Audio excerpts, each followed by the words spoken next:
दोनों स्टूडेंट्स के लिए आपके लिए मैं सारा आकाश जो आपके उपन्यास है राजेंद्र यादव जी द्वारा रचित, थोड़ा मैं आपको आज इसके बारे में बताती हूँ।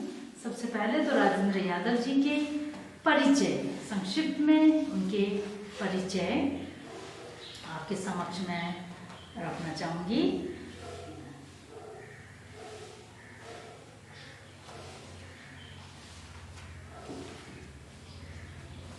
उनका जन्म, राजेंद्र यादव जी का जन्म 28 अगस्त 1929 आगरा में हुआ था। उन्होंने शिक्षा प्राप्त MA हिंदी प्रथम श्रेणी प्रथम स्थान 1951 आगरा विश्वविद्यालय से संपूर्ण की। उनकी कुछ प्रकाशित पुस्तकें थे, कहानी संग्रह देवताओं की मूर्तियां जो 1952, खेल खिलौने 1933, जहां लक्ष्मी कैद, है ना, इस प्रकार उनके कई सारे जो कहानी संग्रह रहे।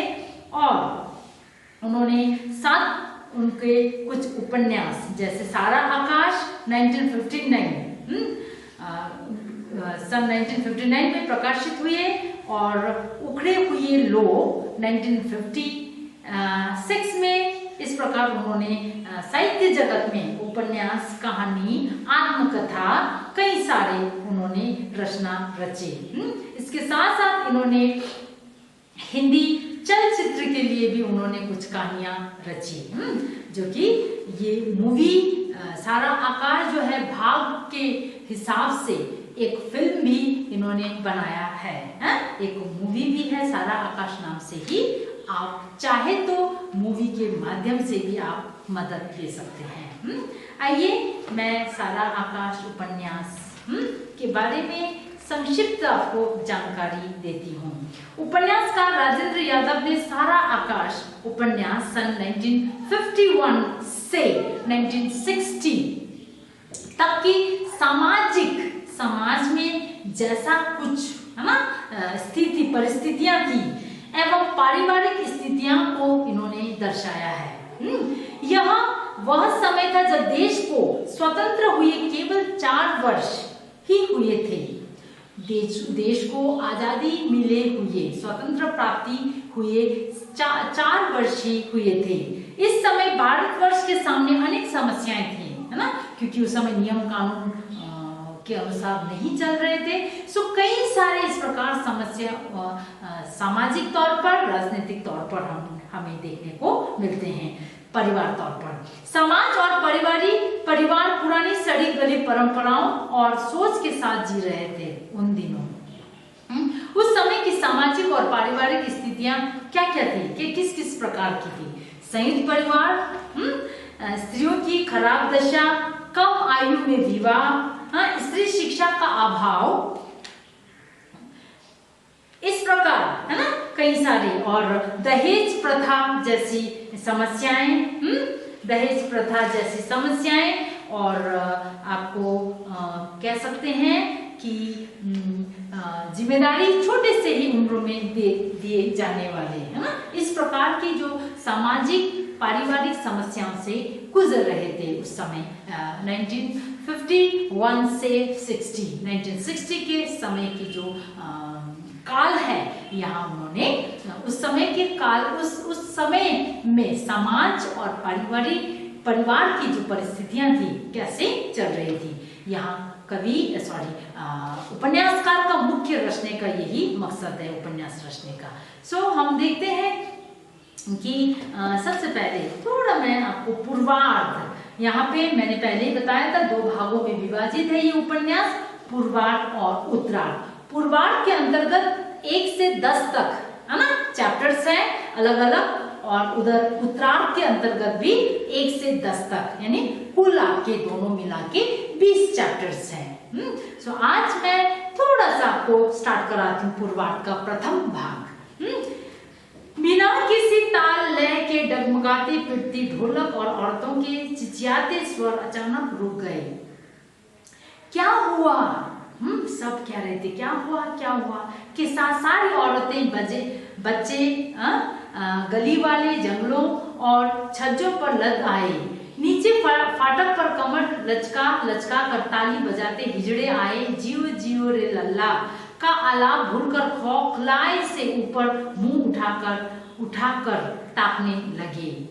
क्योंकि वहाँ शादी के माहौल थे, गाने बजाने चल रहे थे और शादी के माहौल में जिस तरह से हिंजड़ों का झुंड नाच गाने वहाँ आशीर्वाद के लिए, दूल्हा दुल्हन को आशीर्वाद के लिए वहाँ प्रस्तुत होते हैं, वो दृश्य यहाँ दिखाए गए। उस अचानक ताल ढोलक बजते नाच गान के अचानक है ना बंद हो जाने के कारण सब आपस में पूछते हैं कि क्या हुआ क्या हुआ क्या हुआ।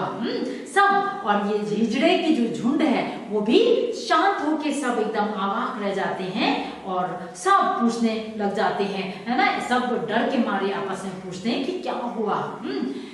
गली के पार ठीक हमारे घर के सामने वाले सावल की बहू, यहाँ समर जो उपन्यास के जो नायक है समर कह रहा है, गली के पार ठीक हमारे घर के सामने वाले सावल की बहू मिट्टी का तेल छिड़क कर कोठरी में जल मरी थी। धुएं के बगुले देखकर लोग भागे, लेकिन किवाड़ तोड़ते तोड़ते तो उसके प्राण पखुड़े उड़ चुके थे। हाय, ऐसी शुभ घड़ी में यह सब क्या हुआ? जाने किस अनिष्ट की आशंका से सबके दिल धड़क उठे। ऐसी चीख पुकार भाग दौड़ मच गई थी जैसे कहीं भूचाल आ गया हो। लाख अपने को विश्वास दिलाता था, लेकिन विश्वास ही नहीं होता था कि आज मेरी स्वागत है। अचानक समर की शादी की नाच गान ढोलक के गाने बाजे के बीच अचानक, है ना, चीख पुकार करते हुए जोर जोर से चिल्लाते रोने की आवाजें आती है और यहाँ शादी की जो माहौल थे वो एकदम से शांत हो जाती है और उस चीख पुकार की ओर सबका ध्यान बढ़ जाता है। पूछते हैं कि क्या हुआ क्या हुआ। पता चलता है कि समर के ही घर के बगल में सावली नाम की लड़की जल मरी है, अपने ऊपर मिट्टी की तेल छिड़क के वो जल गई है। उसको लाख बचाने की कोशिश करते हैं लेकिन उसे बचा नहीं पाते हैं।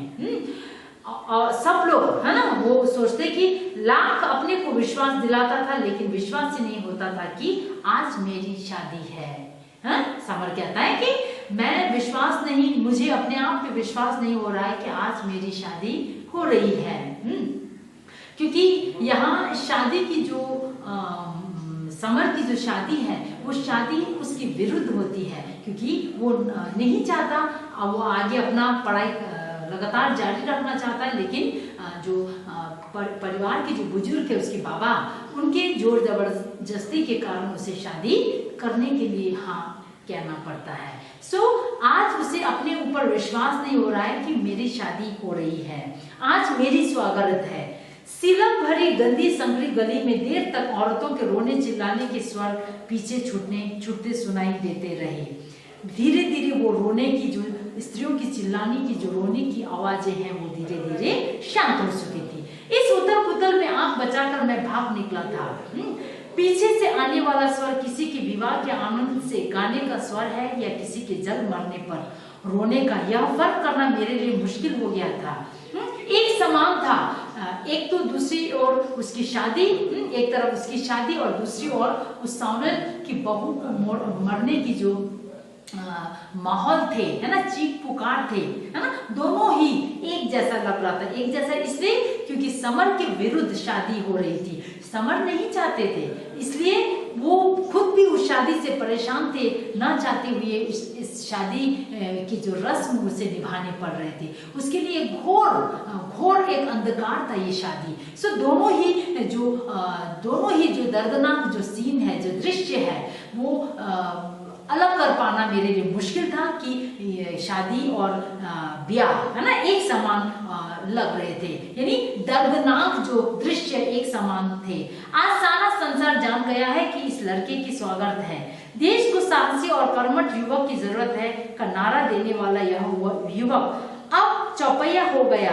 कोई विश्वास करेगा कि जो आंधी पानी में भी नहीं रुका वही समर आज 2 हफ्ते से शाखा नहीं गया स्कूल, अपने ही साथियों से आंख चुराता घूम रहा है कि इस समय वह मेहमानों, दोस्तों, परिचित अपरिचित सभी की उंगली उठाती, आंखों से बचता कतराता गली गलियों मंदिर की ओर चला जा रहा है।